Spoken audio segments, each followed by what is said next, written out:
Shalom, selamat pagi Bapak Ibu yang sama dikasihi Allah. Syukur pujian kita naikkan kepada Allah, pencipta langit dan bumi, Allah yang mengasihi dan menyayangi kita, sehingga kita diizinkan menikmati akhir pekan ini. Karena itu, mari siapa nanti kita untuk disapa oleh sabdanya sebagai ungkapan syukur kita atas pernyataan Tuhan. Mari berdoa. Pada Tuhan, syukur pujian kami naikkan atas penyertaan pemeliharaan-Mu selama sepekan dalam kami beraktivitas. Kami rindu senantiasa dituntun oleh sabda-Mu. Bersabdalah, kami telah sedia mendengar. Roh Kudus menuntun dan membimbing kami. Amin. Bapak Ibu Saudara yang sama kasih Allah, Artos edisi 12 Februari 2022. Bacaan kita dari Yeremia pasal 17 ayat 1 sampai 13. Yeremia 17 ayat pertama sampai 13, pergumulan Nabi oleh karena bangsa yang berdosa. Dosa Yehuda telah tertulis dalam pena besi yang matanya dari intan terukir pada loh hati mereka dan pada tanduk-tanduk mesbah mereka sebagai peringatan terhadap mereka. Mesbah-mesbah mereka dan tiang-tiang berhala mereka memang ada di samping pohonnya rimbun di atas bukit yang tinggi, yakni pegunungan di padang. Harta kekayaanmu dan segala barang perbendaharaanmu akan kuberikan dirampas sebagai ganjaran atas dosamu di segenap daerahmu. Engkau terpaksa lepas tangan dari milik pusakamu yang telah kuberikan kepadamu, dan aku akan membuat engkau menjadi budak musuhmu di negeri yang tidak kau kenal. Sebab dalam murkaku api telah mencetus yang akan menyala untuk selama-lamanya. Beginilah firman Tuhan, terkutuklah orang yang mengandalkan manusia, yang mengandalkan kekuatannya sendiri dan yang hatinya menjauh daripada Tuhan. Ia akan seperti semak bulus di padang belantara. Ia tidak akan mengalami datangnya keadaan baik. Ia akan tinggal di tanah angus di padang gurun, di negeri padang asing yang tidak berpenduduk. Diberkatilah orang yang mengandalkan Tuhan, yang menaruh harapannya pada Tuhan. Ia akan seperti pohon yang ditanam di tepi air, yang merambatkan akar-akarnya ke tepi batang air, dan yang tidak mengalami datangnya panas terik, yang daunnya tetap hijau, yang tidak khawatir dalam tahun kering, dan yang tidak berhenti menghasilkan buah. Betapa liciknya hati, lebih licik daripada segala sesuatu. Hatinya sudah membatu. Siapakah yang dapat mengetahuinya? Aku Tuhan yang memiliki hati yang menguji batin, untuk memberi belasan kepada setiap orang setimpal dengan tingkah langkahnya, setimpal dengan hasil perbuatannya. Seperti ayam hutan yang mengerami yang tidak ditelurkannya, demikianlah orang yang menggaruk kekayaan secara tidak halal. Pada pertengahan usianya ia akan kehilangan semuanya, dan pada kesudahan usianya ia terkenal sebagai seorang bebal.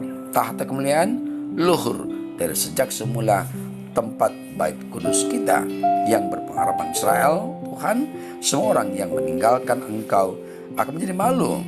Orang-orang yang menyimpang daripadamu akan dilenyapkan di negeri. Sebab mereka telah meninggalkan sumber air yang hidup, yakni Tuhan. Demikian sabda Allah. Selama 40 tahun Nabi Yesaya mencoba untuk mengembalikan kerajaan selatan Yehuda dari jalannya yang berdosa. Sekitar 75 tahun setelah Yesaya meninggal, Allah membangkitkan juru bicara lain, yakni Yeremia, untuk meneruskan penyampaian pesannya kepada umat. Seperti Yesaya, Yeremia juga melayani di Yehuda selama 40 tahun. Namun kedua nabi ini sangat berbeda dalam jenis pesan yang mereka sampaikan. Yesaya adalah nabi pengharapan, tetapi Yeremia adalah nabi keputusasaan. Pada masa Yeremia, bangsa Yehuda sudah jatuh pada semacam keadaan tanpa Allah yang kerusakannya sudah pasti.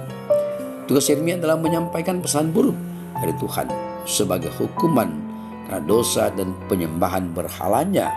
Yehuda akan dikalahkan oleh Babel yang menyembah berhala. Bapak Ibu, Saudara yang dikasihi Tuhan, tema kita hari ini berkat dan kutuk. Berkat dan kutuk. Dalam perjanjian lama biasanya berkat dijanjikan mendahului penyataan kutuk. Kini urutan itu berbalik. Kutuk barulah berkat. Ini berarti bahwa nasib yang Yehuda alami dalam waktu dekat adalah kutuk. Kutuk. Hukuman Allah tidak lagi dapat dihindari sebab dosa mereka sudah sedemikian dalam terukir dalam dasar hati sampai ke ungkapan-ungkapan tindakan Yehuda.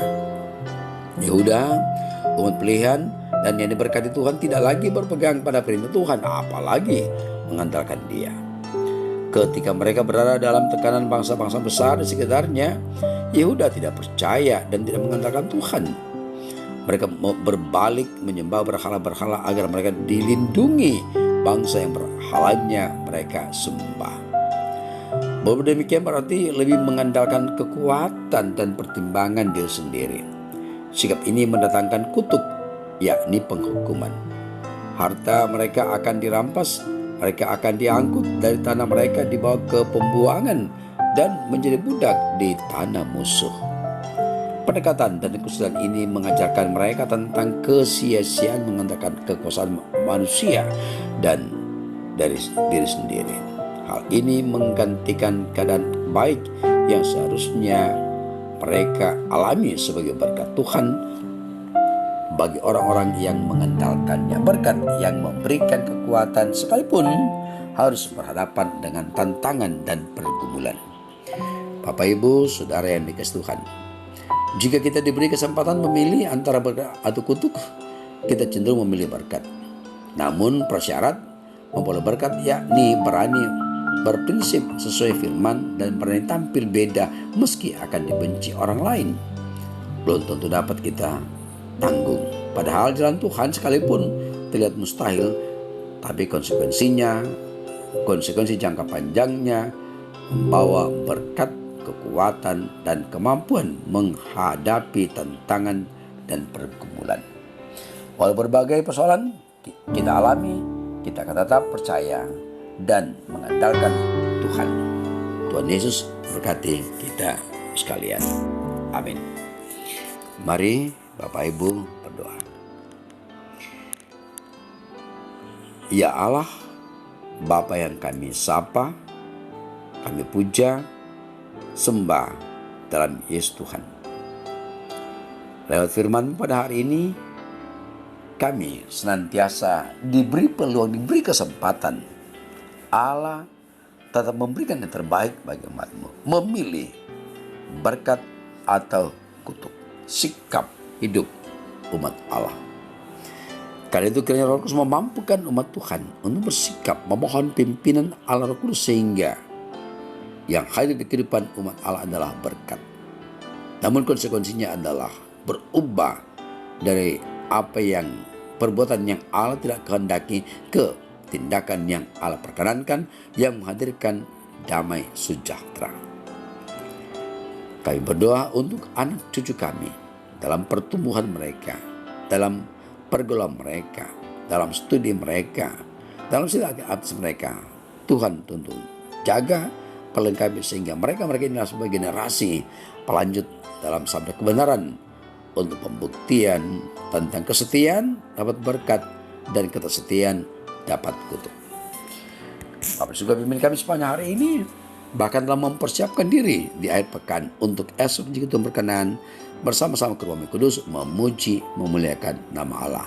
Persiapkan seluruh masjid gereja, pengurus OIG, bahkan guru-guru sekolah minggu yang akan melayankan pelayanan pada minggu besok. Tuhan memberkati mereka sehingga semakin banyak umat Tuhan baik besar maupun kecil terlayani dan selalu naik syukur pujian kepadamu. Pemerintah bangsa negara kami tetap kami doakan Tuhan tetap pelihara, berikan hikmat untuk bersinergi menjaga keutuhan bangsa ini di mana kami mewartakan kabar kebenaran. Ini doa kami, pengharapan kami. Dengarkan ya Allah, karena semua ini kami alaskan dalam nama Yesus Tuhan kami hidup. Amin. Bapak Ibu, demikian kita pada hari ini akhir pekan pada 12 Februari 2022. berkat, dan kutuk. Mohon hikmat kepada Tuhan untuk memimpin kita sehingga yang hadir di kehidupan adalah semata-mata berkat. Dan kita perlu kutuk, kiranya kita tetap berubah dari kutuk menjadi berkat. Selamat pagi, salam sehat. Dalam jam untuk kesehatan dengan memakai masker, menjaga jarak,